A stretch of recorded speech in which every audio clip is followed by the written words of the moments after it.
Hello મિત્રો, નમસ્કાર. સ્વાગત છે તમારું આપણી યુટ્યુબ ચેનલની અંદર.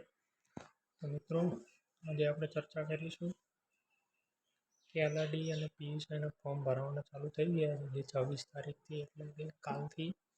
જેમને પહેલાં ફોર્મ ભરેલ છે એમને હવે શું કરવાનું, જે હસમુખ પટેલ સાહેબ દ્વારા ટ્વીટ દ્વારા જણાવવામાં આવ્યું હતું, જે આપણે આગળ વિડીયોમાં જોઈશું. પછી નવી અપડેટ આવી છે કે લોકરક્ષકની પરીક્ષામાં તારીખમાં ફેરફાર થવાનો, એટલે એની અંદર હવે તારીખ નજીક છે કે દૂર ગઈ છે તે પણ આપણે આ વિડીયોની અંદર જોઈશું. લોકરક્ષકના પેપરમાં ભાગ 1 અને ભાગ 2 ભેગા લેવા છે કે અલગ લેવા, જે પણ એક નવી અપડેટ પટેલ સાહેબ દ્વારા કહેવામાં આવી છે. તો ચાલો આપણે વિડીયોમાં આગળ જોઈએ. તો મિત્રો, હું આશા રાખું તો કે તમે વિડીયોમાં બન્યા રહ્યો અને વિડીયોની પૂરો જોવાની આશા રાખું છું. ચાલો મિત્રો, લોકરક્ષક અને પીએસઆઈ ભરતીની અરજી એપ્રિલમાં અરજી કરવામાં, જે લોકો બાકી રહી ગયા હોય તેમના માટે અરજી કરવાની તક 26 ઓગસ્ટથી 9 સપ્ટેમ્બર સુધી આપવા માટેની જાહેરાત ભરતી બોર્ડની વેબસાઇટ પર મૂકવામાં આવેલ છે. તો મિત્રો, ઓજસ પર મૂકવામાં આવેલ જ છે, અને ફોર્મ કઈ રીતના ભરવું તેના વિશે આપણે નેક્સ્ટ વિડીયો બનાવીશું. તો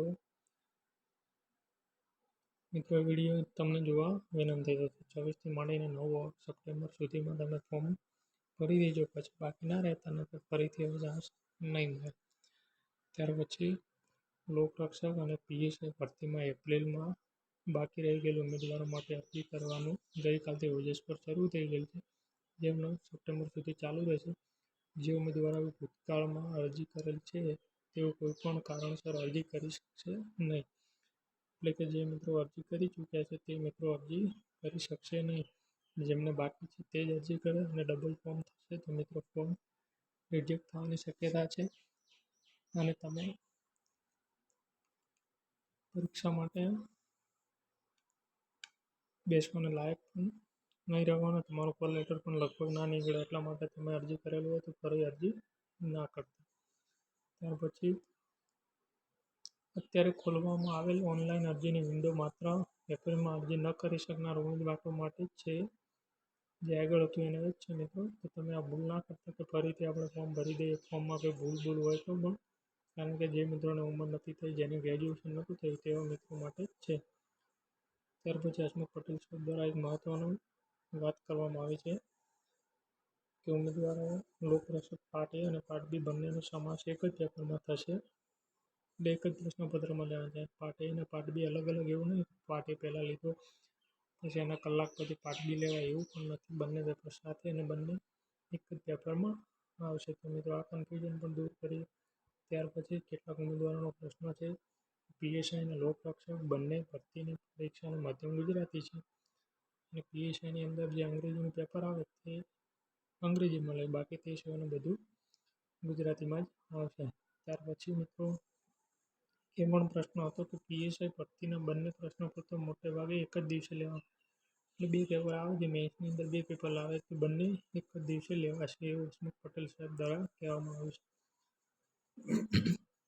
ત્યાર પછી એક મિત્રો આ બહુ મહત્ત્વની અપડેટ આવી છે કે લોકરક્ષક તથા પીએસઆઈ ભરતીની પરીક્ષાનું અંદાજિત સમયપત્ર તારીખ 12/4/2024 વેબસાઇટ પર મૂકવામાં આવેલું હતું, જેની અંદર થોડો ઘણો ફેરફાર થઈ શકે છે.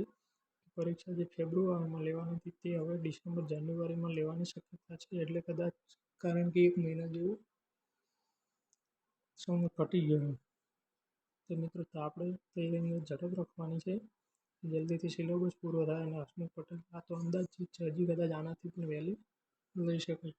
તો મિત્રો, આપણે પૂરેપૂરી તૈયારીમાં રહેવાનું છે. ત્યાર પછી મિત્રો, તમે ઓજસ ઉપરથી જીપીઆરબીની અંદર સિલેક્ટ કરીને તમે આપણો કોન્સ્ટેબલનું ફોર્મ અને એલઆરપીએસનું ફોર્મ ભરી શકો છો. તો થેન્ક યુ મિત્રો. તમને વિડીયો કેવો લાગે તેને કોમેન્ટ કરજો, અને વિડીયોને લાઇક, શેર અને ચેનલને સબસ્ક્રાઈબ કરવાનું ભૂલતા નહીં. અને આવા જ વિડીયો મેળવવા માટે મિત્રો ચેનલને સબસ્ક્રાઈબ, અને હજી આપણું કોન્સ્ટેબલનું ફોર્મ કઈ રીતના ભરાય તે વિડીયો બનાવીશું, તો તે વિડીયો પણ મિત્રો જોવા માટે તમને વિનંતી છે. Thank you. આભાર. જય હિન્દ, જય ભારત.